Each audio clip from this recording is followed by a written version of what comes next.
내외기빈 여러분, 신사숙 여러분, 다들 돌아와 주신 것을 환영합니다. 즐거운 휴식 시간이 되었기를 바라며 또 오늘 오후 세션 계속 하실 수 있도록 또 충분한 카페인이 들어왔기를 바랍니다. 자, 그러면 이제 두 번째 세션을 시작하도록 하겠는데요. 영남대학교 개교 75주년 기념 글로벌 포럼 두 번째 세션, 한국 발전 경험의 개발도상국 공유를 위한 영남대학교의 교육을 주제로 진행될 예정입니다. 그리고 또 한 가지 말씀드리자면 이 세션은 김재춘 선생님께서 좌장을 맡아주시도록 하겠습니다. 자, 그러면 내외기빈 여러분, 좌장님을 큰 박수로 환영해 주시기 바랍니다. 김재춘입니다. 제가 원래 조직 위측으로부터 영어로 사회를 봐줬으면 좋겠다는 얘기를 들었는데요. 그래서 어제 하루 종일 영어로 사회를 보려고 쭉 온 거 읽으면서 한 정리를 좀 해온 자료가 있습니다. 또 오늘 이 세션 1에서 우리 윤상식 장관님께서 한국어로 하시고 게다가 그 유네스코 한국위원회 한경구 사무총장님이 영어를 되게 잘하시거든요. 원래 그 국제학부 교수여가지고 잘하시는데 오늘 한국말을 너무 잘하시더라고요. 그래서 제가 영어로 해갖고 여러분들 내용 알아듣는데 너무 고생한 것보다는 한국어를 하고 그 전문 통역 영어로 듣는 게 훨씬 여러분들한테 도움이 되지 않을까 해서 그냥 한국으로 사회를 볼 생각입니다. 그러다 보니까 영어로 준비한 한국 자료를 한국말로 읽어야 되는 이런 상황이 발생했는데요. 아무튼 반갑습니다. 우리 국내에 참석해 주신 모든 분들 정말로 감사드립니다. 오늘 제가 맡은 세션 2 주제는 한국 발전 경험의 개발도상국 공유를 위한 영남대 학교의 교육, 영남대교에서 개발도상국과 공유할 수 있기 위해서 한국 경험 발전 공유하기 위해서 어떻게 하고 있는가, 이 부분에 대해서 우리 세션 2에서 다루게 되는데요. 여기에서는 기조 강연이 하나 있고 발표가 3개가 있습니다. 그래서 4개의 발표가 이루어질 텐데요. 그중에 발표 중에 2개는 오프라인으로 직접 참석하시고 발표해 주시고 발표 하나는 VOD 형태로 영상으로 발표가 진행될 것 같습니다. 첫 번째 우리 기조 강의를 해주실 분은 김기수 교수님이십니다. 김기수 교수님 간단히 소개해드리면요. 현재 우리 영남대학교 WIDC의 원장을 맡고 계시고요. 우리 김기수 원장님께서는 미국 조지아 대학에서 박사학위를 받으셨고 2014년부터 다양한 국제 개발 프로젝트에 참여하고 계십니다. 그중에서도 특별히 우리 김기수 원장님께서 많이 참여하신 게 커패시티 빌딩 인터내셔널 프로그램에 굉장히 많이 참여하셔서 국제적으로 다양한 그 국가 공무원들에게 우리나라 개발 경험을 공유하는 일을 해오고 계십니다. 김 원장께서는 PSPS 원장을 4년 동안 하셨고요. 우리 새마을운동 경험을 개발도상국과 이렇게 그 나누는 일에 많은 경험이 있으시고 많은 전문성을 가지고 계십니다. 그래서 오늘 우리 김 원장께서 기조 강의를 통해서 영남대학교가 그동안 해왔던 여러 가지 그 우리나라 발전 경험을 개발도상국과 공유했던 것들을 종합적으로 정리해서 강의를 해 주실 것 같습니다. 우리 김기수 원장님을 모시겠습니다. 네.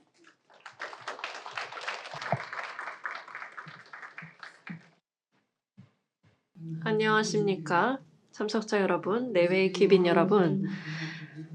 오늘 이 자리에 기조 연자로 참여하게 되어서 큰 영광으로 생각합니다. 영남대학교가 지구촌의 공동 번영을 위해 해왔던 일을 발표하고 공유할 수 있게 되어서 큰 영광으로 생각합니다.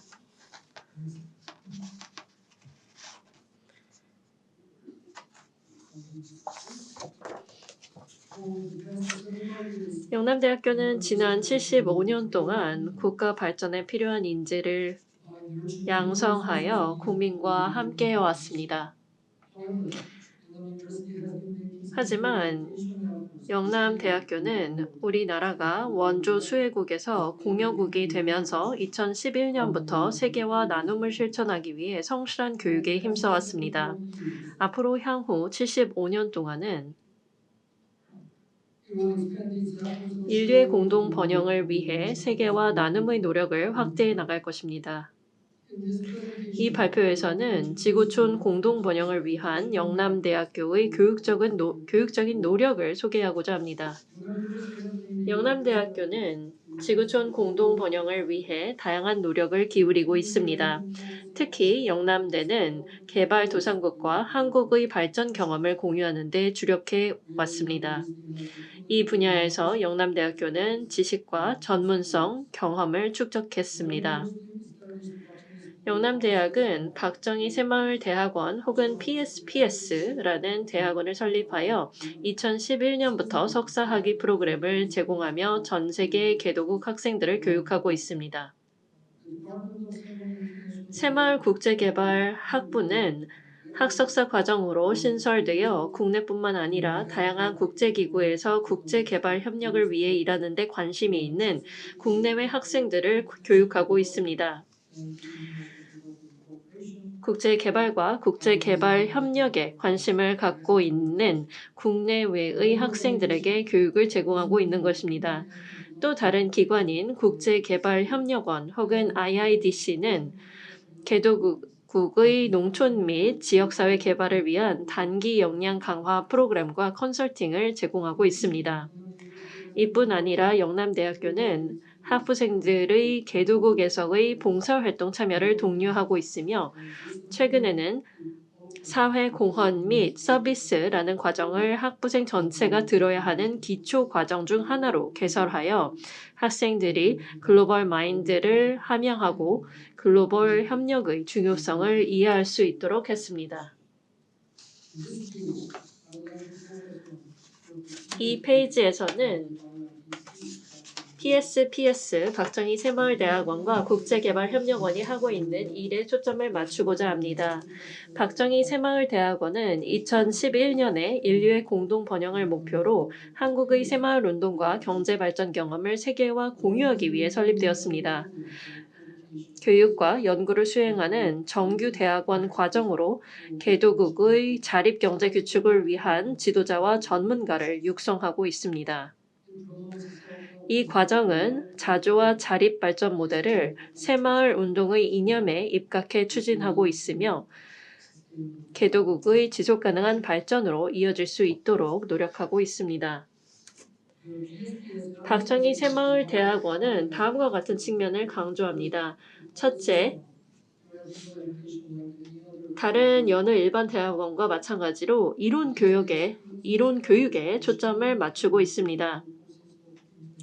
국제개발, 농촌 및 지역사회 개발 분야의 전통적이고 이론적인 수업을 제공하고 있습니다. 바로 지역개발 이론, 개발경제학, 국제개발 이론, 새마을 공동체 개발과 관련된 이론 등을 가르치고 있습니다. 이 외에도 다양한 이론 수업을 제공하고 있습니다. 둘째, 박정희 새마을대학원은 실용적이고 실무적인 교육을 강조합니다. 박정희 새마을대학원의 모든 학생들은 졸업 후 본국으로 돌아가 자신이 공부한 내용과 경험을 적용하여 자국의 발전이나 지역사회의 발전을 주도하고 참여하기를 기대받고 있습니다.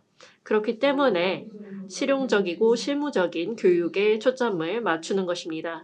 이런 실용적이고 실무적인 교육을 위해 PSPS는 현장 연구, 사례 연구, 특별 강의, 실행계획 개발과 같은 다양한 교과 과정 및 과외 프로그램을 제공합니다. 셋째, 학생들의 사고방식을 바꾸는 데에도 박정희 새마을대학원은 전념합니다. 근면, 자조 및 협력의 마음과 자신감을 개발하기 위해 많은 과외 활동과 이벤트를 기획합니다. 박정희 새마을대학원은 글로벌 네트워크와 문화 교류 역시 강조합니다. 이 대학원은 현재 3개의 전공으로 구성되어 있습니다. 새마을과 국제개발학과의 새마을 국제개발 전공, 공공정책과 리더십과의 공공정책과 리더십 전공, 지속가능 발전학과의 산림환경정책 전공의 3개 학과로 나누어져 있습니다. 그러면 지금부터 박정희 새마을대학원의 성취를 간략하게 소개하겠습니다. 2012년부터 71개국에서 808명의 학생들이 PSPS에 합격하여 입학했으며 682명이 석사학위를 취득했습니다. 88명의 학생들이 현재 박정희 새마을대학원에서 공부하고 있습니다. 대부분은 각자 국가의 중앙정부 공무원 혹은 지방정부 공무원이거나 NGO에서 일하다 온 사람들입니다. 박정희 새마을정책대학원 졸업생들은 자국의 다양한 분야에서 열정적으로 일하고 있습니다. 이 발표를 통해 저는 이 졸업생들의 활약을 소개해드리고 싶습니다. 에티오피아 출신의 졸업생 2명은 현재 주 정부에서 근무하면서 새마을운동 모델을 자신들의 지사들에게 자신 있게 소개했습니다. 에티오피아의 효과적인 농촌 개발 모델로서 새마을 운동 모델을 소개한 것인데요. 이 두 지사는 새마을 운동을 강력하게 옹호하는 이 졸업생들의 모습에 깊은 인상을 받아서 이 두 지사가 각각 2014년과 2015년에 국가 고위급 인사들과 함께 영남대학교를 방문했습니다. 스스로 새마을 운동을 배우고 체험하기 위해서였습니다. 영남대학교에서 10일간의 단기 역량 강화 프로그램에 참여하고 정부 관계자들과 진지하게 논의한 끝에 두 주 정부의 지사는 모두 새마을운동을 자신의 농촌 발전 모델로 채택하기로 결정했습니다. 새마을운동을 적용하여 각 주의 농촌 개발을 실현하기 위해서는 하지만 모든 주 정부 관료와 지역사회 지도자들에게 새마을운동에 대한 교육을 제공해야만 했습니다. 따라서 영남대학교에 약 600명의 주정부 공무원과 지역사회 지도자들을 대상으로 역량 강화 프로그램을 제공할 것을 요청했습니다. 이에 따라 영남대 국제개발협력원 IIDC는 2015년과 2016년에 교수진과 교직원으로 팀을 구성하여 각각 1주의 프로그램을 운영했습니다. 그중 한 개 프로그램이 수년간 시행된 200개 이상의 역량 강화 프로그램 중 우수 사례로 선정되어 코이카에서 상을 수여받은 바도 있습니다. 미얀마의 경우 20명 이상의 졸업생이 농림관계축산부에서 일하고 있습니다. 이 졸업생들은 미얀마의 많은 농촌 개발 프로젝트에 적극적으로 참여하고 있습니다. 특히 코이카가 주관하는 100개 마을의 농촌 개발 사업이 새마을 운동의 원칙에 따라 추진되는 데 중추적인 역할을 하고 있습니다. 필리핀에서는 박정희 새마을대학원 졸업생 중 한 명으로 어구스트 멜로디 안동 씨가 있습니다. 국가경제개발청 선임경제전문가로 활약하고 있는데요. 안동 씨는 필리핀의 효과적인 농촌 발전 모델, 지역사회 발전 모델로 새마을 운동을 도입하고 보급하는 데 많은 노력을 기울이고 있습니다. 안동 씨는 또한 새마을 운동을 소개하기 위해 많은 컨퍼런스와 교육 프로그램을 조직하고 참여하고 있으며 또한 스스로 고향에 2개의 새마을 모델 마을을 설립하기도 했습니다. 탄자니아에서는 박정희 새마을대학원 졸업생들이 NGO를 조직하고 지역 발전을 위해 열심히 일하고 있습니다. 파푸아뉴기니에서는 PSPS 졸업생 중 한 명인 우노 씨가 새마을 운동의 원리를 몇몇 마을에 적용하는 데 전념하고 있습니다. 우간다 출신의 박정희 새마을대학원 졸업생 중 한 명은 자신의 학교에서 교사로 일하면서 새마을 운동을 적용하고 있습니다. 이 외에도 다양한 분야에서 새마을 운동을 도입하고 적용하기 위해 노력하는 졸업생들이 많이 있습니다. 여기 나와 있는 깃발들은 졸업생들이 속한 국가의 국기입니다. 이 2장의 사진은 에티오피아 아마라주의 새마을운동 역량 강화 프로그램에서 찍은 것입니다. 약 600명의 주정부 공무원과 지역사회 지도자들이 프로그램에 참여했습니다. 여기 있는 모든 분들이 정부 관료이고 또 지역사회 리더들입니다. 약 600명 정도가 역량 강화 프로그램에 참여를 하고 있는 모습입니다. 다음으로는 새마을운동 원칙에 따라 농촌 개발 사업에 참여하고 있는 미얀마 사람들의 사진을 몇 장 보여드리겠습니다. 코이카에서 후원을 하고 있는 프로그램인데요. 코이카 전 총재께서 이 자리에 함께하고 계신데요. 그 당시에 이 프로젝트에 많은 후원을 해주셨습니다. 1970년대 한국과 비슷하게 모든 농촌 주민들이 함께 참여를 해서 도로를 확대하기 위한 이런 작업들을 함께 협력해서 이루어 나갔습니다. 이 사진에서 보시면 단기 역량 프로그램이 이렇게 교실에서 진행되고 있는 모습을 보실 수가 있습니다. 새마을운동을 파푸아뉴기니에서도 적용했는데요. 이 사진을 보시면 아시겠지만 주민들이 함께 협력을 하고 함께 마을 회의를 하면서 토론을 하고 이런 것들을 통해서 환경을 이렇게 변화시킨 바 있습니다. 그러면 이제 국제개발협력원 IIDC에 대해서 소개해 드리도록 하겠습니다. 또한 IIDC의 활동과 성과에 대해서도 간략히 말씀드리겠습니다. IIDC는 단기 역량 강화 프로그램을 제공하고 개도국 대학의 새마을 경제개발학과 설립을 지원하고 있으며 개도국 농촌 지역사회 발전 컨설팅 등을 중점적으로 추진하고 있습니다. 국제개발협력원은 많은 단기 역량 강화 프로그램도 제공하고 있습니다. 총 3,027명의 공무원, 마을 지도자들, 마을 사람들이 46개국에서 이 단기 역량 강화 프로그램에 참여했습니다. 대규모로 프로그램에 참여한 국가들이 여기 나와 있는데요. 에티오피아 1,326명, 니카라과 500명, 베트남 432명, 필리핀 163명, 인도네시아 105명, 남아프리카 81명, 미얀마 61명, 탄자니아 정부 관계자 및 지역사회 지도자 25명이 국제개발협력원에서 주최한 역량 강화 프로그램에 참여한 바 있습니다. 국제개발협력원은 또한 개도국의 대학을 지원하고 있습니다.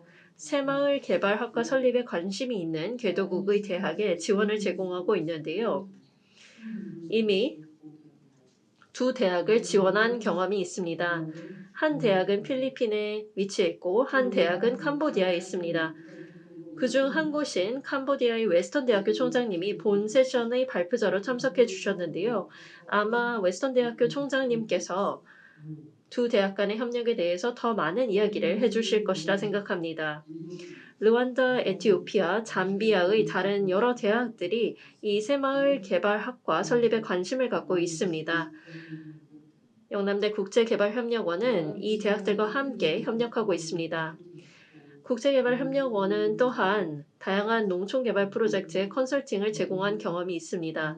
베트남, 탄자니아, 미얀마, 남아프리카, 캄보디아, 필리핀에서 컨설팅을 제공했습니다. 영남대학교는 계속해서 더 안전하고 행복한 세상을 만들기 위해 최선을 다할 것입니다. 대단히 감사합니다.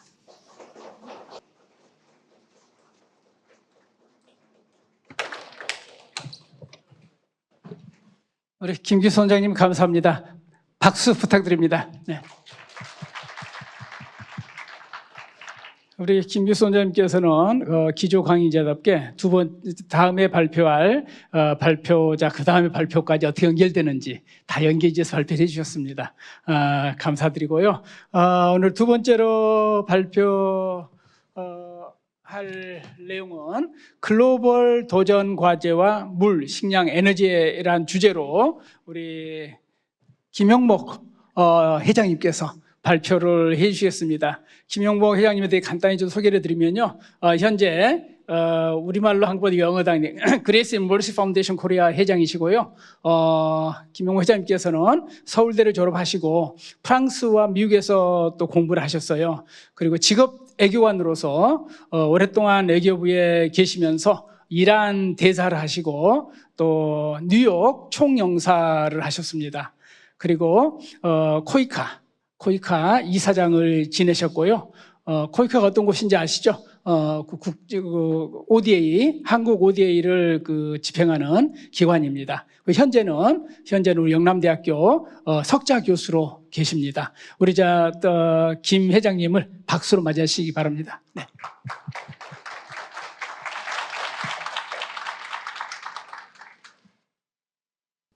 예, 다들 잘 깨어 계시길 바랍니다. 왜냐하면 사실 하루 중에 이때가 가장 졸린 힘든 시기이죠. 제가 영남대학교에 오는 것은 항상 매우 즐거운 경험입니다. 왜냐하면 제가 일하면서 또 영남대학교는 정말 저에게 있어서는 굉장히 중요한 부분이기도 하고 또 영남대학에서 해온 모든 노력에 대해서 저는 굉장히 높이 평가를 하고 또 특히나 한국이 지금까지 발전해오고 또 개발해 왔었던 그러한 경험을 공유하고 또 새로운 창의력을 만들어내고 또 이를 통해서 또 학생들을 교육을 하여서 학생들이 또 자국으로 돌아가서 또 이를 본국의 발전에도 활용시킬 수 있도록 많은 노력을 기울여 왔기 때문입니다.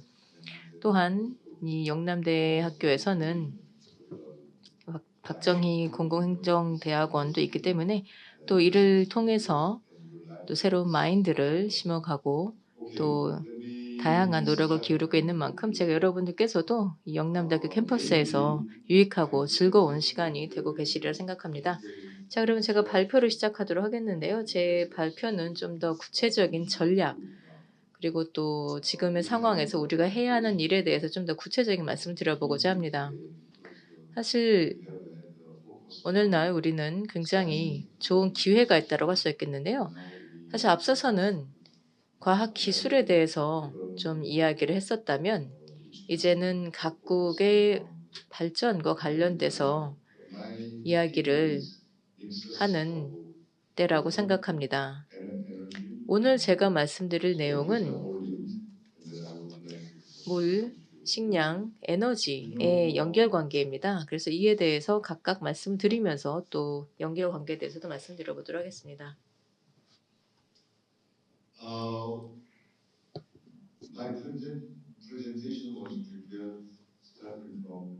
제 발표를 시작을 하면서 저는 먼저 새로이 등장하고 있는 글로벌 난제에 대해서 한번 정리를 해보았습니다. 팬데믹이라거나 또는 뭐 감염병 또 이러한 것이 우리 경제, 세계 경제에 어떤 영향을 미치는가에 대해서 한번 생각을 해봤는데요.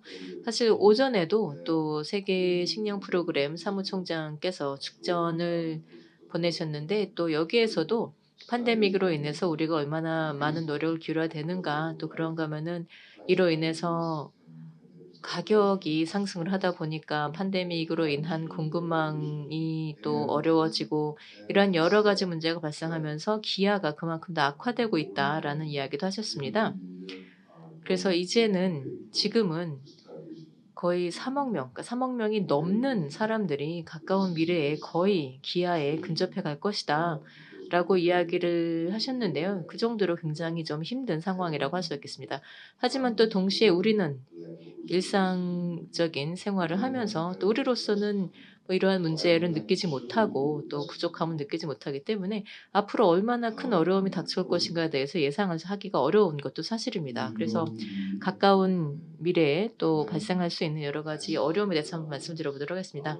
자, 물론 팬데믹의 여파에 대해서는 다들 잘 알고 계시죠. 팬데믹은 우리의 건강이나 또는 우리의 일상에도 큰 영향을 미치게 되었습니다. 한국뿐만이 아니라 전 세계적으로 마찬가지인데요. 여기서 그래프를 보시면 우측 하단인데요. 그래프를 보시면 공공부채가 급증한 것을 볼 수가 있습니다.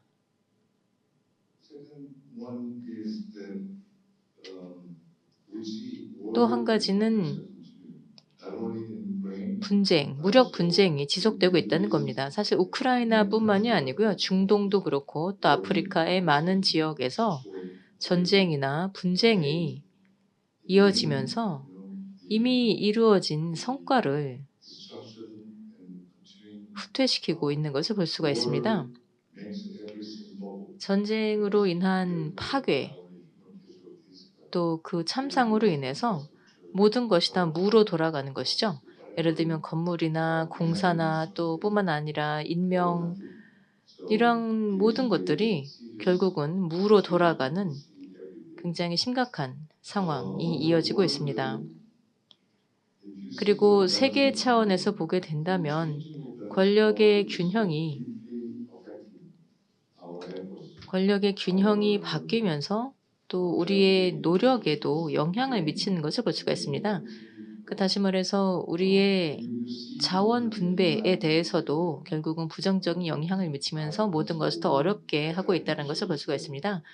사실 언론 보도나 또는 논문에서도 보게 된다면 그러면 이 단극 체제가 약화되고 있다. 즉 미국의 헤게모니가 약화되고 있다라는 것, 그리고 또 다자주의가 더 확산이 되고 있다라는 것, 또 그러면서 또 동시에 글로벌화가 약화되고 민족주의가 다시 대두되고 있다라는 이제 그러한 이야기들도 많이 왔습니다. 사실 과거만 하더라도 얼마 전까지만 하더라도 글로벌화에 대해서 굉장히 긍정적이었었고 그래서 많은 나라에서 그렇게 반글로벌화 추세가 강하지 않았었습니다. 자, 또 한 가지 중국의 부상으로 인해서 굉장히 많은 변화가 있었습니다. 경제, 무역, 또 정치적 경쟁이나 기술 경쟁, 또 제재, 반제재 등등 여러 가지 변화가 발생하게 되었고 인권도 마찬가지죠. 자, 그래서 중국의 부상이라는 것이 좋건 나쁘건 어쨌든 그 결과에 대해서도 우리가 대응을 해야 한다라는 것입니다. 자, 그리고 물론 한편으로는 현상 유지를 하고자 하는 노력이 있고 또는 이러한 현상에 대해서 근본적으로 바꾸고자 하는 세력이 있고요. 그러다 보니까 결국에는 권력 균형에 있어서도 변화가 발생하게 되는 겁니다. 또 전 세계 많은 지역에서 분쟁, 테러, 전쟁이 이어지고 있고요. 사실 그래서 우리가 이러한 것에 대해서 예상을 하지 못했었던 건데요.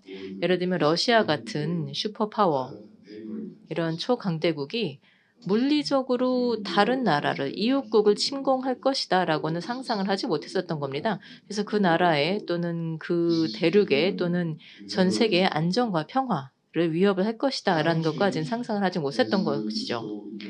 자, 또 한 가지 기후변화. 오늘 오전에도 유엔 전 사무총장 반기문 사무총장께서 이에 대해서 경고를 하셨는데요. 우리가 파리 협정을 체결했을 때만 하더라도 2도로 억제를 하자. 그래서 2050년까지 온도 상승 2도로 억제하자라는 것이었는데 그런데 이제 이것이 점점 더 어려워지고 있다는 겁니다. 올해 초에도 IPCC에서 이에 대한 보고서를 발표한 바가 있는데 2도 이내로 억제하는 것은 어렵고 그래서 아마 앞으로 한 10년이면 한 2025년에서 2040년 사이면 2도 상승까지 갈 것이다라는 겁니다. 그래서 지금 이러한 온도 상승의 속도가 너무 빨라서 그래서 글로벌 사회에서는 지금까지의 이러한 노력, 에너지 전환 등과 같은 노력에도 불구하고 온도 상승을 멈추기 어려울 것이다 라고 전망하였습니다. 자, 그러면 이런 상황에서 개발에서의 어려움은 무엇인가를 보자면 결국은 개발 자금 부족이라고 할 수가 있겠습니다. 저희가 필요한 자금을 생각을 해봤을 때, 즉 SDG, 지속가능 개발 목표를 달성하기 위해서 필요한 자금이 얼마일까를 추정해 보았을 때 연간 2조 5천억 달러였었습니다. 자, 그런데 팬데믹이 발생하게 되면서 이 추정치가 크게 증가하게 되었는데요. 이제는 4조 2천억 달러로 증가했습니다. 자, 이제 여기에 더해서 전쟁과 에너지 가격 상승, 원자재 가격 상승, 식량 상승 등등 이러한 모든 물가가 상승을 하게 되면서 결국은 이제는 취약한 개도국들의 앞으로의 개발에 있어서 필요한 규모가 얼마인지는 이제는 알 수가 없습니다. 어쩌면 4조 또는 5조 달러가 필요할 수도 있겠는데 그런데 문제는 이 자금을 어디서 구해오는가라는 겁니다. 자, 이 데이터는 식량 가격의 상승세를 보여주고 있는 것인데요. 제가 이 발표를 준비한 게 3월이었습니다. 이때도 보면 가격 상승세를 보이고 있는데요. 한 달 반 전이죠. 3월 23일 기준입니다. 그런데 이때부터도 이미 가격이 급등하고 있었습니다. 예를 들면 대두, 비료, 또 원유, 팜유 등등의 원자재 가격이 급등하였었고요. 인도네시아가 최근에 팜유 수출 금지를 선언한 것을 아시겠죠? 또 그 외에도 모로코 또 다른 나라들도 식량 수출을 금지를 하였습니다. 그래서 예를 들면 밀 또는 종자에 대한 수출을 금지를 하면서 지금 이제 자국민을 위해서 농산품이나 또는 식량을 확보하고자 노력을 하고 있는 것이죠. 이러한 민족주의로 인해서 무역에 어려움이 발생하게 되는 것이고 또 이로 인해서 이집트나 또는 다른 나라들 또는 카리브 연안 지역들이 이제 국내에서의 식량 부족 문제에 대해서 걱정을 하고 있습니다. 그러한 만큼 결국 기아, 대규모 기아가 등장할 수 있다라는 것. 사실 이것은 저 혼자만 예상을 하는 것이 아니라 많은 전문가들, 많은 국제기구들에서 내놓고 있는 전망치입니다. 저는 사실 인구 문제에 대해서 관심이 많아서 이 인구 불균형에 대해서 좀 많이 조사를 해봅니다. 한국 같은 나라의 경우는 인구가 감소하고 있습니다. 예를 들면 가족의 형태가 바뀌고 또 여건이 신장하면서 여성들이 집에만 있는 것이 아니라 또 일을 하면서 그래서 지금 현재 보게 된다면 OECD 국가들 중에서 인구 성장률을 보게 되었을 때 한국, 일본 같은 경우에는 인구가 감소하고 있는데요. 그런데 다른 나라들 예를 들면 개도국 또는 뭐 동남아나 또는 아프리카 같은 국가들의 경우는 인구 성장이 굉장히 빠른 속도로 발생하고 있습니다. 자, 그래서 한편으로는 이렇게 자원이 있는 나라에서는 인구가 감소하고 또 인구가 이 자원이 적은 나라에서는 인구가 증가하고 있다. 그래서 이제 이러한 불균형을 어떻게 대응을 해야 할 것인지. 그래서 여기서 보시면 2050년이면 세계 인구가 98억 명에 달할 것이라고 합니다. 그런데 한국은 없을지도 모릅니다. 이렇게 저출산으로 인해서 자, 그리고 또 기아 지수를 보게 되면은요. 20세기 말의 경우는 상당히 높았는데 그 후로는 뭐 중국이나 나이지리아 같은 빈곤 국가들이 발전하게 되면서 그래서 감소를 하게 되었는데 최근 들어서 이 기아 지수가 다시 상승하고 있는 것을 볼 수가 있습니다. 자, 그리고 아시겠지만 세계 식량 농업 기구 FAO에서 바로 다음과 같은 주제에 주목을 하고 있습니다. 그것이 바로 물, 식량, 에너지의 연결 관계인데요. 왜냐하면 이 세 가지가 상호 연결성이 있다라고 보기 때문입니다. 그래서 결국 하나가 부족하게 되면 다른 두 개에도 영향을 미치게 되면서 악순환이 발생하게 된다는 겁니다. 만약에 물이 부족하다 그러면 생산이 부족하죠. 생산이 부족하면 에너지를 살 수가 없습니다. 반대로 에너지가 부족하다 그러면 물을 생산할 수 없습니다. 물을 생산 못한다 그러면 농업이 가능해지지 않죠. 자, 그래서 지금의 문제는 에너지 가격이 급등하고 있다는 것이고요. 그래서 아마 또 여러분 나라들 중에서도 또 아마 많은 곳에서 물 부족이 있는 것으로 알고 있습니다. 단지 오지에서뿐만이 아니라 도시 지역에서도 지금 뭐 수도 공급 부족 등과 같은 문제를 겪고 있는 굉장히 심각한 상황입니다. 자, 여기에서 오른쪽을 보시면요. 지구 온난화의 영향입니다.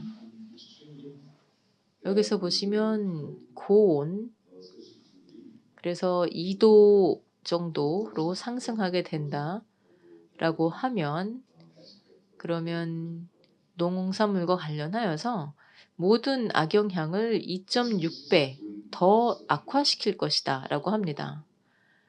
그래서 많은 동식물이 사라지게 될 것이고요. 자, 그래서 1.5도 상승과 또 2도 상승 사이에서 한번 비교를 해보시게 되면은요.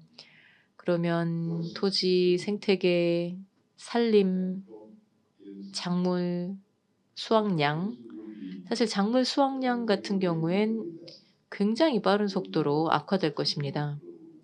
지구 온난화가 지속이 된다면 작물 수확량은 굉장히 빠른 속도로 감소할 것이기 때문에 그래서 결국 언제 어디서건 이렇게 재난이 닥칠 수 있다는 겁니다. 이 사진으로만 봐도 알 수가 있는데요. 사실 제가 한 기회가 있었는데 제가 현장에서 직접 볼 수 있는 일종의 이 좀 흔치 않은 기회를 얻었었는데요. 제가 이디오피아에 방문할 기회가 있어서 그래서 한 마을을 가보았습니다. 거기서 가축을 키우고 있었는데 굉장히 열악한 집에서 가축이 함께 살고 있었습니다. 왜냐하면 사람들이 그러니까 다른 그런 자원이 없었기 때문에 가축하고 함께 살아만 했었고요. 그리고 또 가축하고 같은 물을 마셔야 했었습니다. 그리고 비가 오면 마치 뭐 침수가 되듯이 바로 물에 잠기고 그런데 또 3일이 지나면 또 정말 이렇게 침수가 됐었나 싶을 정도로 이러한 모습으로 됩니다. 자, 그래서 보면 이렇게 말라버린 강이 많습니다. 강이었는데 이제는 물이 남아있지 않은 곳들이죠. 사실 전 세계 굉장히 많은 지역에서 이러한 모습을 볼 수가 있습니다. 지금 러시아가 우크라이나를 침공하면서 식량 가격, 비료 가격이 급등하고 있죠. 우크라이나가 사실 유럽과 중동 지역의 농산물 주요 공급 국가였었기 때문입니다. 그런데 이제는 우크라이나산 밀을 공급받을 수 없다 보니까 근래 들어서 가격이 급증하고 있는 겁니다.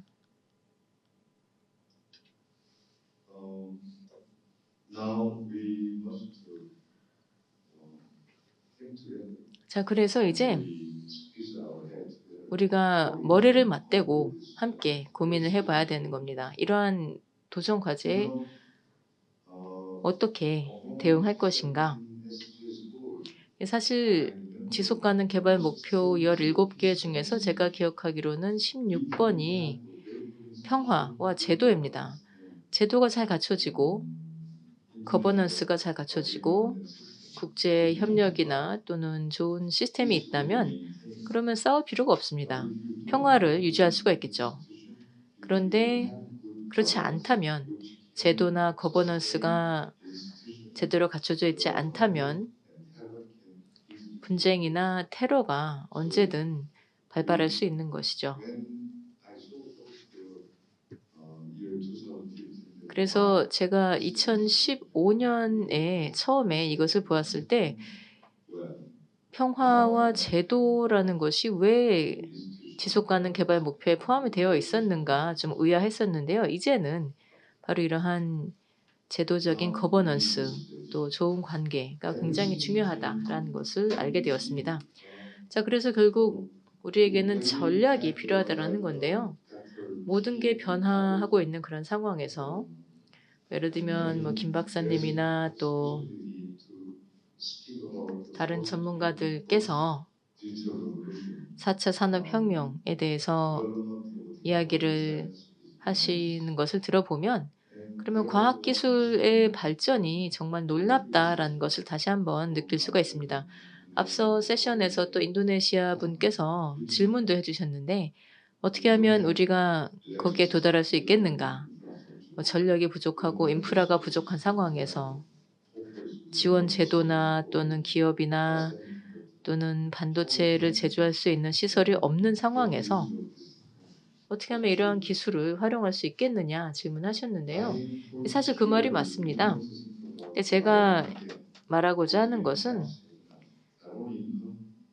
빈부격차에 대해서 그만큼 더 관심을 가져야 된다는 것이고요. 단지 소득뿐만이 아니고 기회, 또 자원, 접근성, 시설, 동료, 직원 등등 모든 것에 있어서의 격차입니다. 사실 모든 것이 다 모든 분야에서 격차가 더 커지고 있는 것을 볼 수가 있습니다. 그래서 바로 이렇게 점차 더 악화되고 있는 격차에 대해서 더 관심을 가져야 된다는 것이고요. 그래서 제가 여기에서 생각을 해본 것은 전략, 균형, 혁신입니다. 자, 전략이라고 한다면 여러분께서 자국으로 돌아가셔서 정책 입안자가 되신다거나 또는 뭐 관리자가 되신다거나 또는 뭐 직원들을 관리하는 역할을 가지게 된다라고 했을 때 어쨌든 전략을 잘 생각하셔야 됩니다. 사실 포퓰리즘이 또 굉장히 많은 지역에서 찾아볼 수가 있는 것인데 예를 들면 뭐 극우, 극좌도 있을 것이고 예를 들면 뭐 과세와 관련하여서도 뭐 과세에 대해서 또 반대를 하는 입장도 있을 것이고 그러면은 결국 또 기업들의 과세를 하지 못하게 된다라고 하면 세수가 부족해서 발전에 사용할 재원이 부족할 수도 있습니다. 또 동시에 극좌의 경우에는 우리 모두가 다 빈곤하고 우리 모두가 다 기아에 빠져 있기 때문에 우리는 모든 돈을 다 재분배해야 된다라고 할 수가 있겠죠. 그러면 남는 게 뭐가 있겠습니까? 그렇기 때문에 결국은 항상 이런 균형을 잘 잡아야 된다는 것이죠. 한편으로는 역량을 잘 개발을 해 나가면서 또 동시에 낙오되는 사람들을 지원해야 된다는 겁니다. 자, 그래서 제가 많은 나라들에 대해서 관찰을 해본 결과 제가 생각하기로는 일단 중요한 것이 균형이다라는 겁니다. 물론 각국마다 상황이 다른데 그런데 이러한 각기 다른 상황에서 균형을 맞춘다라는 것은 굉장히 섬세한 노력이 필요한 것입니다. 그래서 우리의 감정이나 또는 우리의 욕망을 드러내지 않고 냉철하게 일을 해야 된다는 겁니다. 그리고 세 번째로 필요한 것이 혁신입니다. 자, 혁신에 대해서 말씀드리자면 이 영남대학교에서도 이 혁신에 대해서 강조를 하고 있는데요. 제가 오늘 오전에도 최 총장님께서 영남대에서 혁신을 어떻게 추진하고 있는지를 잘 들었습니다. 사실 혁신은 교육이나 또는 뭐 정부에서뿐만이 아니든 어디에서든 필요한 것이죠. 우리의 일상생활에서도 그렇고 농업에서도 그렇고 어디에서든 간에 필요한 것이 바로 혁신입니다. 무엇을 하든 간에 새로운 방법, 보다 더 생산적인, 더 포용적인, 더 효과가 있는 방법을 생각해야 된다는 겁니다.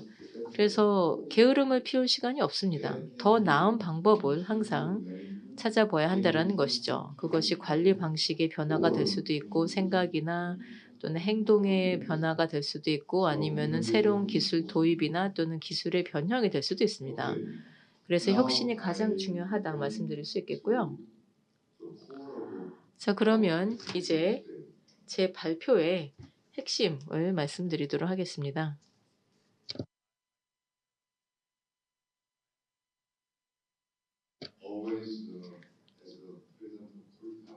제가 코이카 이사장으로서 또 항상 고민을 했었던 것이 우리 파트너 국가들에게 또 우리의 이 개도국 친구들에게 왜 더 지원을 할 수 없겠는가라는 생각을 항상 했었습니다.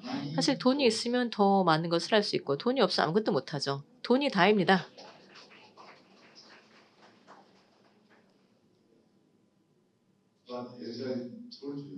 그런데 제가 말씀드렸듯이 또 글로벌 금융 여건도 위축이 되고 있고 이제 전 세계적으로 유동성이 다시 감소하고 있습니다.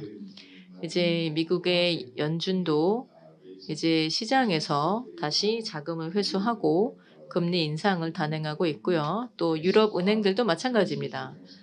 그래서 많은 중앙은행들이 금리를 인상시켜야 되는 상황이 되었습니다. 좋건 싫건 간에요. 자, 그래서 돈이, 즉 유동성이 줄어들고 있다라는 거죠. 자, 그리고 아까도 말씀드렸듯이 세계은행이나 IMF 유럽 중앙은행 등과 같은 국제 기구들의 경우도 이러한 금융기관들도 지금 현재 이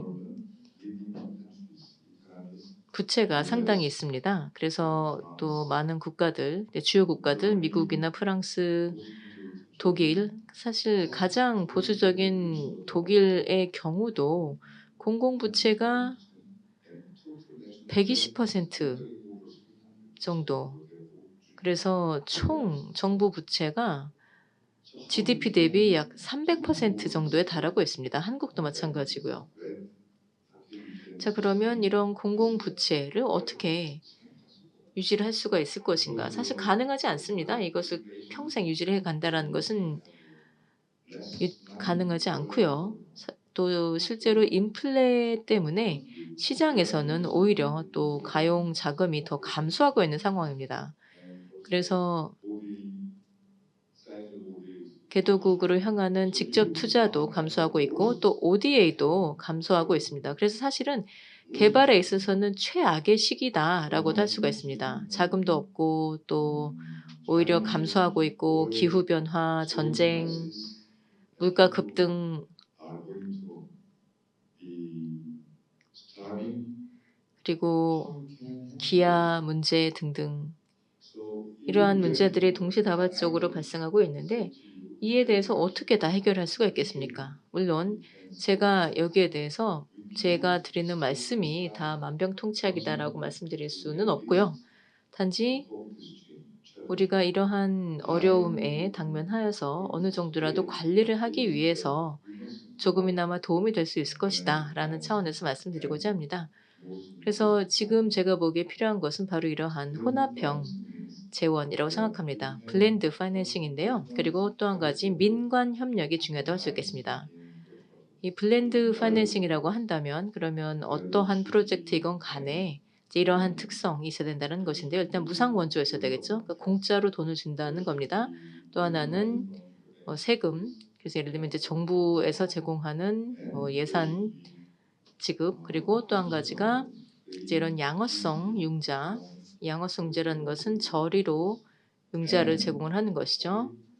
그리고 공공 투자 자금, 시중 투자 자금, 그리고 보증, 보험 등등 다양한 금융 방식이 하나의 프로젝트에 다 포함이 되어서 그래서 이 프로젝트가 투자할 만하고 또 수익성이 있는 그런 프로젝트가 되어야 한다는 겁니다. 예를 들면 뭐 관계소 프로젝트나 또는 한 지역의 인터넷 통신망을 설치하는 것이다 라고 한다면 사실 저는 여기에 내 돈을 직접 투자하진 않을 겁니다. 왜냐하면 여기에 대해서 수익이 있을 것이다 라고 보장을 받을 수가 없기 때문에 특히나 예를 들면 빈곤국가다라고 하면 그 어떠한 수익에 대한 보장 없이 어떻게 여기에 투자를 하겠습니까? 그래서 은행이나 또는 투자자들에게 좀 안심을 시켜주기 위해서는 정부가 스마트하게 유상 원조 또 저리 융자, 저리 장기 융자 또 정부 지원 그리고 국제기구로부터 보증보험 등등 다양한 형태의 재원이 포함이 되어야지만 은행에서 보았을 때 투자할 만하다.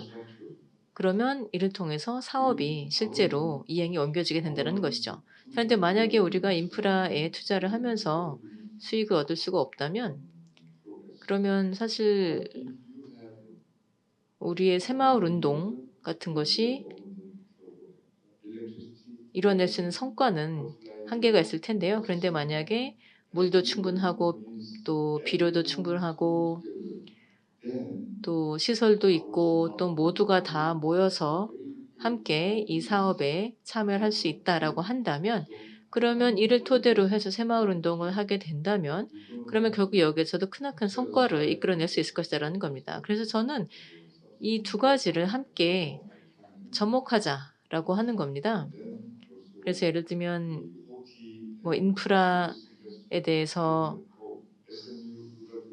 우리가 뭐 참여시키지 않겠다라고 할 수도 없는 것이고 또 예를 들면은 뭐 호텔이나 또는 뭐 리조트 투자에 대해서는 우리는 하면 안 된다 이렇게 생각하는 것은 제가 보기에는 그렇게 생산적이지 않다고 봅니다. 그래서 이러한 노력이 서로 간에 연결이 되도록 해야 한다는 거죠.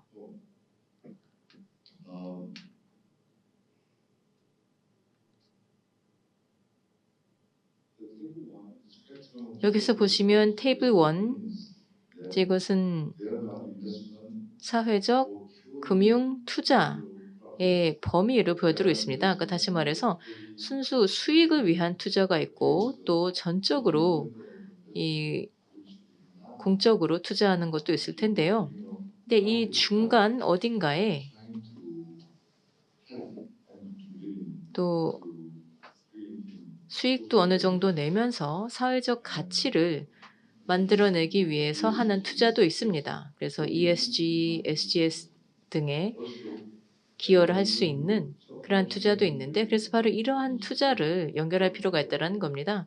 또한 공급망 투자 같은 경우에도 예를 들면 한 마을의 생산품이 생산망에 포함이 될 수 있도록 해야 됩니다. 그래서 이것을 잘 포장을 해서 판매를 할 수 있도록 하면 그러면 이 마을 사람들에게도 수익으로 돌아갈 것이고 또 더 나아가 수출도 할 수가 있으면 더 좋겠죠. 자, 그래서 개발과 관련해서 굉장히 종합적인 관점을 가져야 된다는 겁니다. 특히나 지금과 같이 굉장히 어려운 상황에서는 더더욱 그렇다 할 수 있겠습니다. 글로벌화나 또는 뭐 개발 등에 대해서 다들 굉장히 또 들뜬 그런 시기가 있었는데 그러다가 일종의 지금은 함정에 빠진 상황이다라고 할 수 있겠습니다. 이 함정에서 벗어나야 하는데요. 그렇게 하기 위해서는 글로벌 사회라는 정신 또 지역 공동체의 정신이 필요하고 또 우리가 정말 진심으로 마음에서 우러나는 협력이 필요하다 할 수 있겠습니다. 여기서 마치겠습니다. 감사합니다.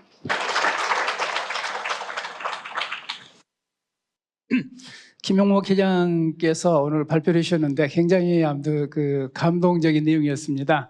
제가 그 간단히 좀 그 서머라이즈를 할 수밖에 없는 게 너무나 좋은 내용이 많아서 잊어버리기 전에 시간이 지나면 잊어버릴 것 같아요. 그래서 말씀드리면 아마 제가 보기에는 가장 핵심이 인클루시브 파트너십 인클루시브 파트너십이 안에서 블렌디드 파이낸싱도 있고 또 여러 가지 다른 것 개념들도 있는 것 같아요. 그래서 인프라하고 휴먼 밸류를 그 같이 매칭시키는 것도 되고 또 파이낸싱도 블렌디드 해가지고 그 스케일로 크게 하는 파이낸싱하고 이렇게 커뮤니티에서 하는 것까지 같이 하는 것까지 포함하는 이런 굉장히 중요한 개념을 말씀해 주셨어요. 그 마지막에 그 스펙트럼을 이야기하면서는 그 필랜스로피 일종의 그냥 또 도와주는 것만도 안 되고 그렇다고 약탈적 자본가들이 많은 이익을 얻어가기 위해서 투자하는 것도 안 되고 어떻게 보면 중간에 약간 ESG 경영을 하면서 이렇게 좀 할 수 있는 방향으로 해갖고 기업가들한테 아까 굉장히 중요한 게 뱅커블이라는 단어를 썼죠. 기업가들이 이익을 어느 정도 남길 수 있으면서도 ESG 경영을 해갖고 해서 투자할 수 있도록 그래서 정부와 기업과 많은 그 관계자들이 참여해가지고 성과를 내는 그런 것들을 같이 고민해야 되지 않겠느냐. 아마 그 여러분들 마찬가지였지만 저한테 굉장히 감동적인 내용들이 많았습니다. 우리 오늘 김용목 회장님 좋은 강의 감사하다는 의미로 다시 한번 박수 부탁드립니다. 네.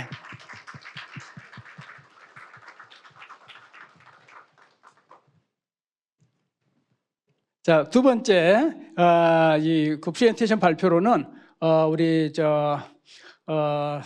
캄보디아의 웨스턴 유니버시티의 총장이신 키행 로타나께서 해주시겠습니다. 키행 로타나 총장께서는 고등교육 분야에서 20년 이상 일을 해오셨고요. 상당히 그 고등교육에 굉장히 다양한 경험을 가지고 있어서 과연 고등교육의 전문가라고 말할 수 있는 분이십니다. 이분은 또 호주에서도 공부한 경험도 있고 또 태국에서도 공부한 경험도 있으면서 상당히 그 글로벌 교육 경험도 가지신 분이십니다. 우리 오늘 그 웨스턴 대학의 키행 총장님 바로 모시겠습니다. 네.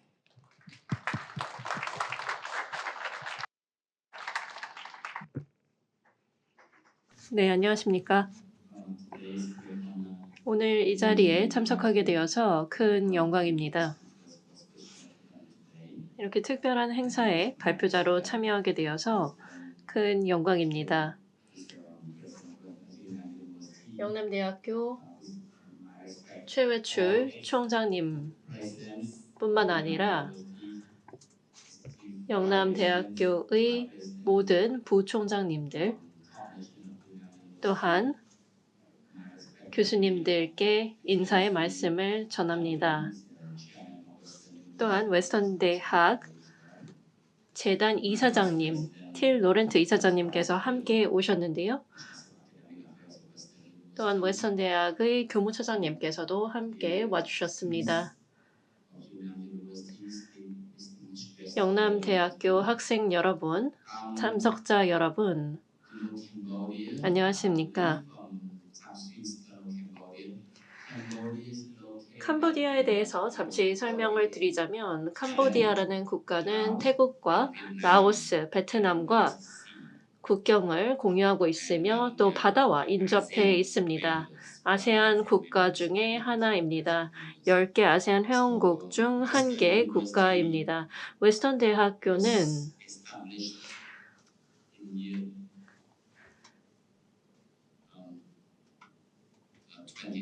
2003년에 설립되었습니다. 약 한 20년 정도의 역사를 갖고 있는데요. 영남대학교와 비교를 해보면 아직까지 아기 수준인 것 같습니다. 아직까지도 성장 중인 대학교입니다. 2003년에 웨스턴 국제학교도 개교하였습니다. 웨스턴 국제학교의 이사장을 또 재단 이사장님께서 맡아주고 계십니다. 웨스턴대는 푸놈펜과 캄퐁창에 2개의 캠퍼스를 2개 갖고 있습니다. 웨스턴 국제학교 같은 경우에는 16개의 K-12 교육 캠퍼스를 갖고 있습니다. 10,000명 이상의 고등학생들이 이 국제학교에서 공부를 하고 있습니다. 해외 학생들을 위한 국제학교입니다. 웨스턴 대학은 캄보디아의 ACC라는 프로젝트에 참여를 하고 있습니다. 또한 웨스턴 대학교의 학위 과정은 준학사학위, 학사학위, 석사학위 및 박사학위 과정으로 구성되어 있고 여러 가지 전공들을 갖고 있습니다. 전체 학생 수는 5,000명 이상입니다. 학사, 석사, 준학사, 박사학위 과정을 통틀어서 전체 학생 수가 5,000명 이상입니다. 최근 여러분도 아시다시피 웨스턴 대학은 세계은행의 지원금을 받은 바 있습니다. 고등교육 개선 프로젝트, 히프 프로젝트로부터 지원금을 받았는데요. 캄보디아의 민간 교육 지원을 위한 프로젝트입니다. 이 고등교육 개선 프로젝트를 받았는데요. 그 조건으로 타 대학과 파트너십을 통해 기술 지원을 받아야 합니다.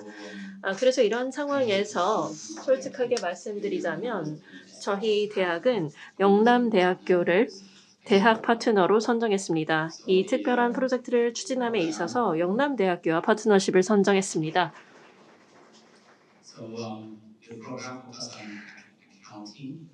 이 프로젝트는 엔지니어링, 건축, 회계, 세 개 분야에 중점을 두고 있습니다. 엔지니어링 관련해서는 저희가 이제 새롭게 전공을 만들었는데요. 기술 지원, 인적 지원을 영남대학교로부터 저희가 받고 있습니다. 1단계에서는 컨설팅, 트레이닝, 정보 공유, 교육과정 개발, 리뷰와 관련된 정보 공유 등이 이루어졌고요. 1단계는 이제 완료가 되었습니다. 올해 6월부터 2단계가 시작될 예정입니다. 2단계에서는 영남대학교와 더 활발한 활동을 할 예정입니다. 온라인 회의도 개최를 하고 과학 연구소와 관련된 정보도 공유를 하고 또 행동 계획들에 대해서도 공유를 할 시간을 가질 예정입니다.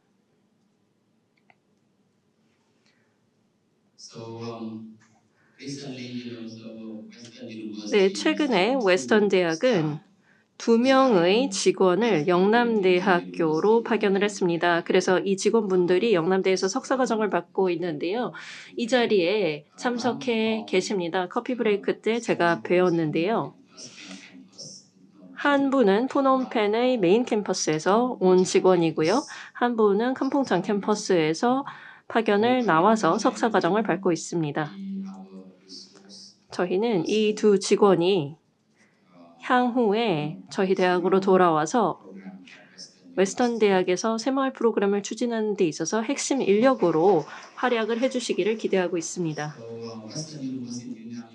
웨스턴 대학과 영남대학은 새마을 프로그램을 시행하기 위해서 MOU를 체결한 바 있습니다.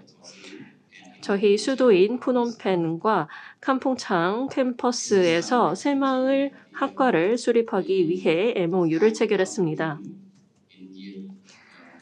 저희가 이 MOU와 관련해서 2018년부터 웨스턴 대학의 고위 관료들과 영남대학의 전 총장님께서 추진을 하셨는데요.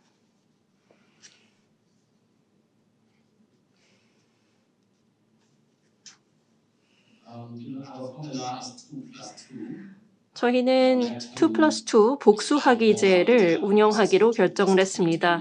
이 새마을학 복수학위제에 대해서 조금 더 설명을 드리겠습니다. 웨스턴대 푸놈펜 캠퍼스에서 20명, 또 캄퐁창 캠퍼스에서 20명을 저희가 선발을 합니다. 한 125km 정도 떨어져 있는 곳에 위치한 캠퍼스가 캄퐁창 캠퍼스입니다.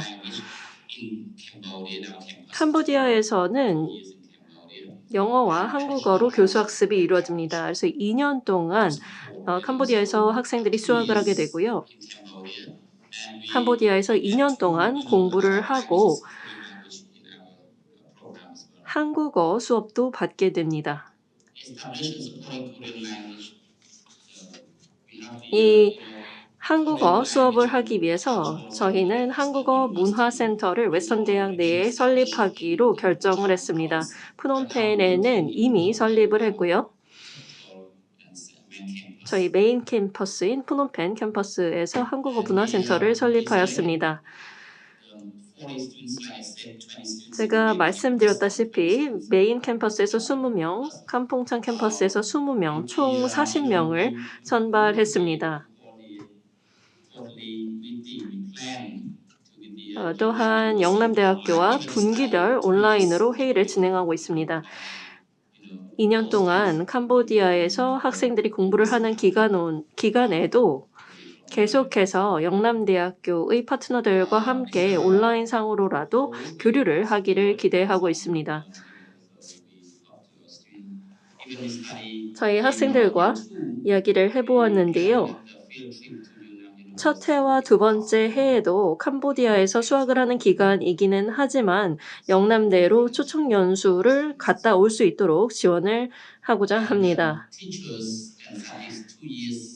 이 복수학위제의 교수자와 학습 주제는 웨스턴 대학에서 진행하는 2년 동안의 교육과정을 위한 교수자들은 웨스턴대에서 선정을 하게 됩니다. 그리고 영남대의 승인을 받게 됩니다.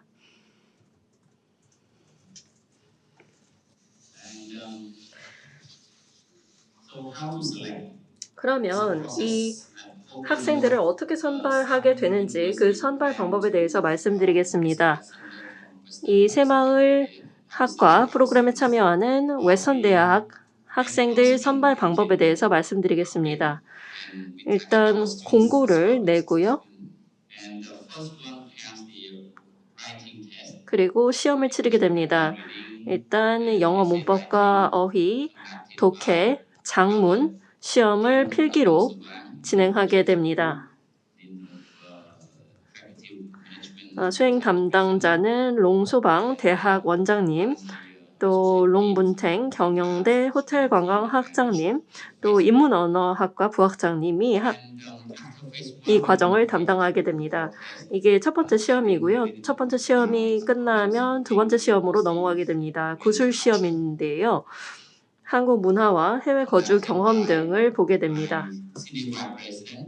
수행 담당자는 행정과 재무를 담당하는 웨스턴 대학교 수석 부총장님께서 담당을 하고 계시고요. 오늘 이 자리에 참석하신 교무 부총장님도 이 과정을 담당하게 됩니다. 네, 여기 오타가 있는데 죄송합니다. 세 번째 단계로는 최종 인터뷰가 진행됩니다. 여러 추천사라든지 정보 및 경험 공유 등등을 살펴보게 되고요. 페 로렌트 재단 이사장님과 웨스턴대 총장인 제가 최종 인터뷰를 수행하게 됩니다. 웨스턴 대학에서는 사실 많은 의지를 갖고 있습니다. 몇 가지 예시를 들어보자면 저희 학생들이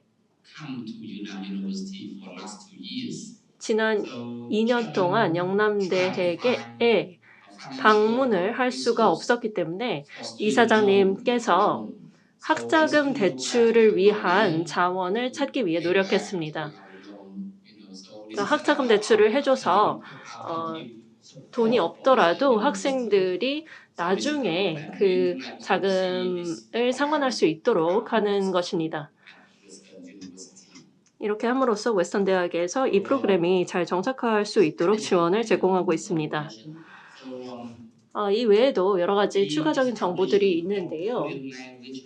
저희는 한국어 문화 센터를 웨스턴 대학 내에서 설립했습니다. 이미 칸퐁짬 캠퍼스에도 설립을 하고 있고 메인 캠퍼스에도 지금 현재 운영을 하려 하고 있습니다. 웨스턴 대학의 학생들, 교직원뿐만 아니라 일반 시민들에게도 열려 있습니다.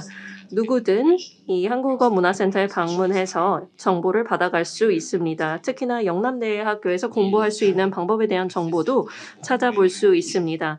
한국어 셀프 액세스 센터도 운영되고 있고요. 한국어와 관련된 교재라든지 여러 가지들을 받아볼 수 있습니다. 한국의 문화, 역사, 비즈니스, 경제 등과 관련된 정보도 제공을 하고 있습니다. 또 이 센터에서는 정규 직원들이 상주를 하면서 한국 유학을 희망하는 예비 학생을 위한 오리엔테이션을 제공하고 있습니다. 특히 영남대학교에서 유학을 희망하는 학생들을 위한 정보를 제공하고 있습니다.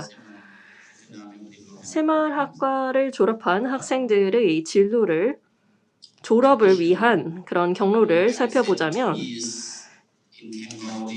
말씀드렸다시피 캄보디아에서 2년 동안 수학을 하게 되는데요. 저희는 교육과정 내에 한국어 수업을 추가를 해놓았습니다. 일주일에 몇 시간 정도는 한국어 공부를 하도록 하고 있습니다. 그래야만 추후에 한국에서 생활을 할 수 있기 때문인데요. 그래서 한국어 시험이 필수로 포함되어 있습니다. 또 영어도 배워야 하고요.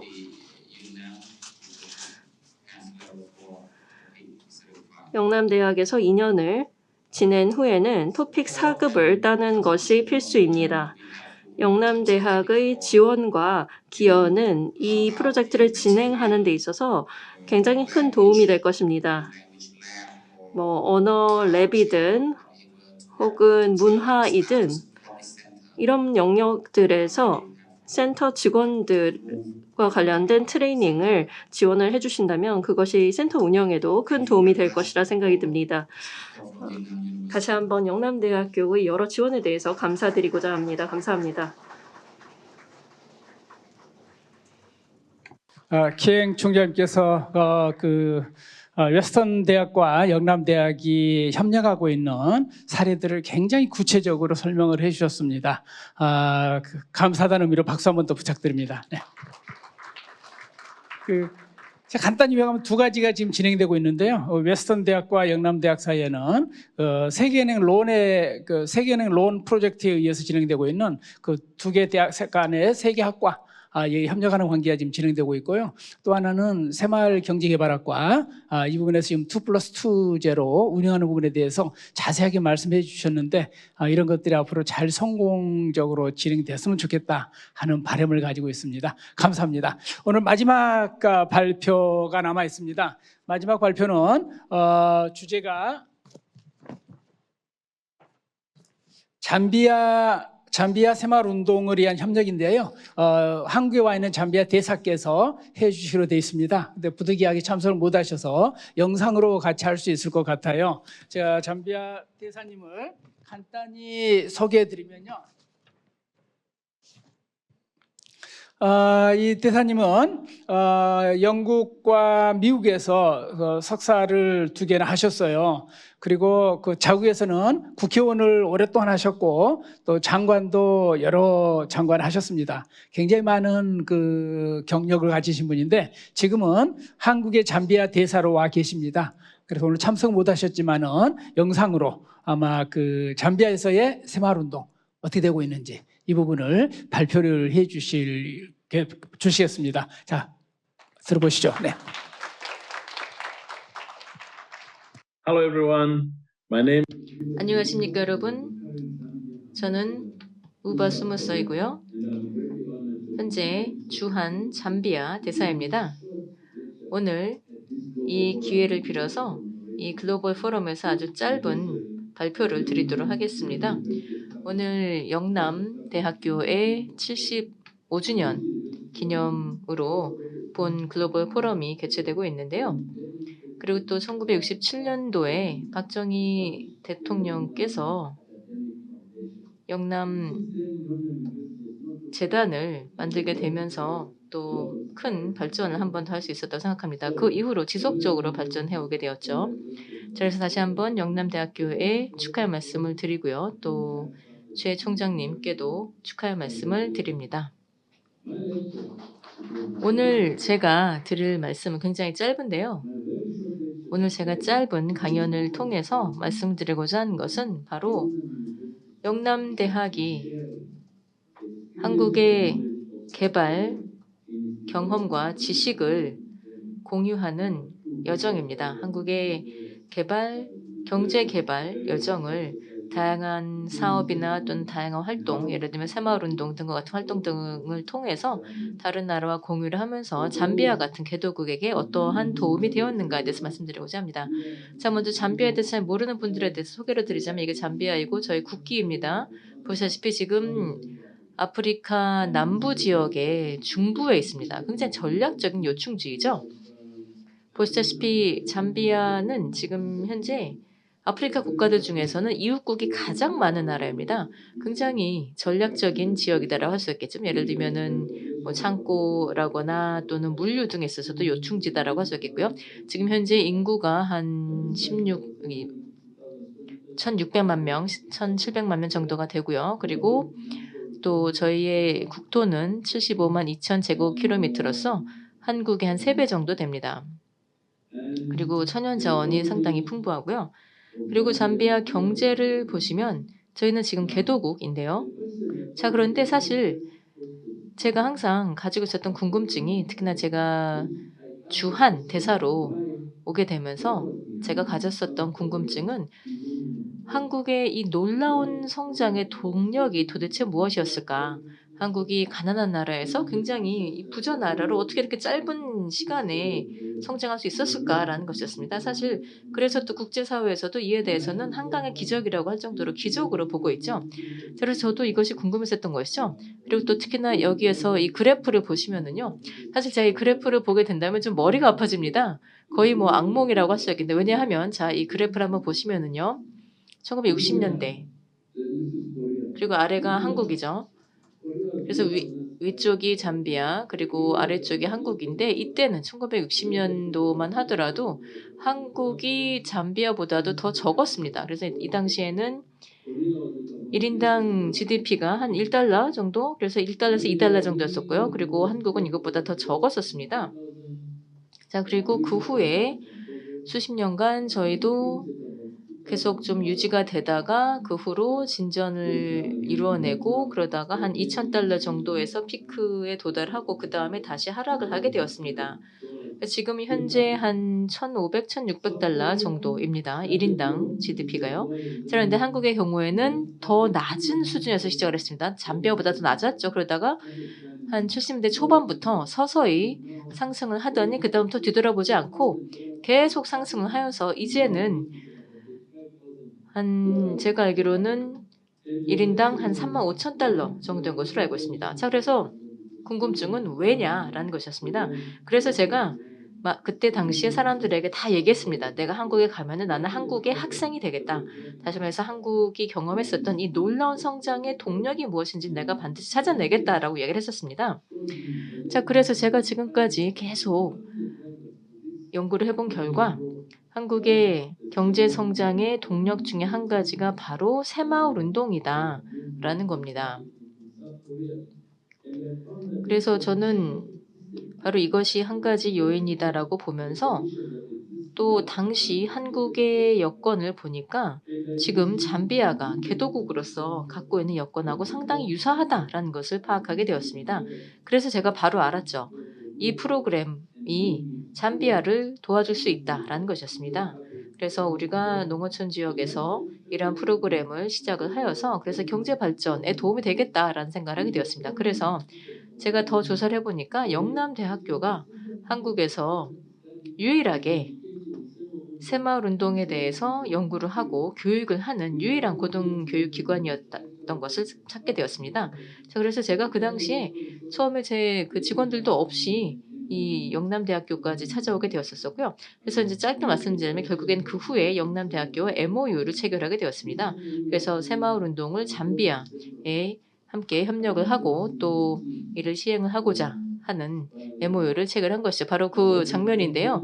2018년 12월 12일에 체결을 했습니다. 보시다시피 영남대학교 총장님 그리고 또 대학 관계자분들이 참여를 하시게 되었고요. 그래서 이제 이 당시에 이렇게 MOU를 체결한 모습이고 저희 대사관 관계자들 또 영남대학교 관계자분들과 함께 찍은 사진입니다. 어쨌든 그래서 그 결과 더 광범위한 MOU를 체결하게 되었는데요. 한국과 잠비아 정부 간 MOU를 체결하게 되었습니다. 새마을운동 협력에 대한 것이었는데 2019년 10월 28일 그 당시 저희 지역 공동체 장관님 그리고 또 한국의 장관님 사이에서 이렇게 MOU를 체결을 하시게 되어서 그 후부터 계속 협력을 해오고 있습니다. 이때부터 영남대학교가 저희에게 굉장히 많은 지원을 해주었습니다. 잠비아에서 학생들을 유치하여서 또 뭐 공무원들도 그렇고요. 영남대학교의 학부 또 대학 과정에서 공부를 할 수 있도록 지원을 하였고 또 새마을운동을 비롯해서 다양한 분야에서 공부를 할 수 있도록 지원을 해주었습니다. 굉장히 바람직한 협력이라고 봅니다. 학생들도 그렇고 또 공무원분들도 많이 참여를 하고 계시고요. 그래서 이에 대해서는 제가 굉장히 또 자랑스럽게 한 가지를 말씀드리고자 하는데 올해 2022년에 한국과 잠비아 정부가 이제 잠비아에서 새마을운동 프로젝트를 공식적으로 이행에 들어가게 되었습니다. 그래서 이에 대해서는 저희가 한 8개 정도의 마을을 선정을 해서 그래서 이 중에서 한 4군데에서 한 6군데까지 바로 이제 저희가 새마을 운동을 이행을 하게 될 것인데요. 한국 정부에서는 영남대학교를 선정을 하여서 새마을 운동과 관련하여서 잠비아에 교육을 제공을 하도록 하였습니다.